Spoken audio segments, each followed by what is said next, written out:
स्वामी लीला.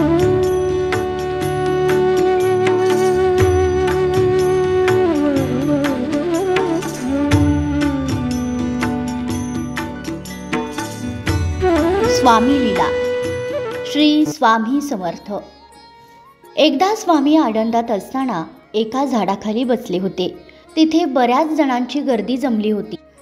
सगळेच नैवेद्य घेऊन स्वामींची पूजा करावी आणि आशीर्वाद घ्यावा या भावनेने पुढे उभे होते. एक गरीब स्त्री सगळ्यात मागे होती आणि अनेक जणांची गर्दी पाहून आज आपल्याकडून नैवेद्य अर्पण होणार नाही ही चिंता ती करू लागली होती.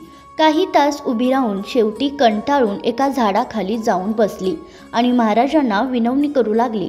महाराज, कृपा करा, काही चुकले असेल तर क्षमा करावी, पण नैवेद्य स्वीकार करावा असे म्हणून डोळे बंद करून नामस्मरण करू लागले. तेवढ्यात महाराज सेवेकरांना म्हणाले, त्या स्त्रीला नैवेद्य घेऊन बोलवा.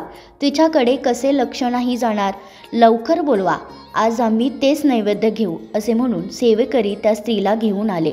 महाराजांनी नैवेद्य स्वीकारले आणि जवळील एक नारळ तिच्या पदरात ठेवला आणि म्हणाले, तुझ्या घरी एक सुंदर मुलगा जन्माला येईल. तुझे सर्व दारिद्र्य नष्ट होईल. चिंता करू नकोस, मी सदैव तुझ्या पाठीशी आहे. महाराजांचे वाक्य ऐकून स्त्रीला फार आनंद झाला. जेवढी आजपर्यंत सेवा केली त्याचा फळ भेटलं म्हणून खुश होती. तिने महाराजांना कोणतीच विनंती चिंता म्हणून नव्हती दाखवली.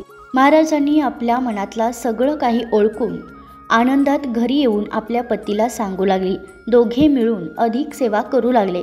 थोड्याच दिवसात तिच्या पतीला चांगली नोकरी भेटली आणि त्याच वर्षी तिला सुंदर असा पुत्र झाला. महाराजांची लीला अगाध आहे. श्री स्वामी समर्थ. जय जय स्वामी समर्थ.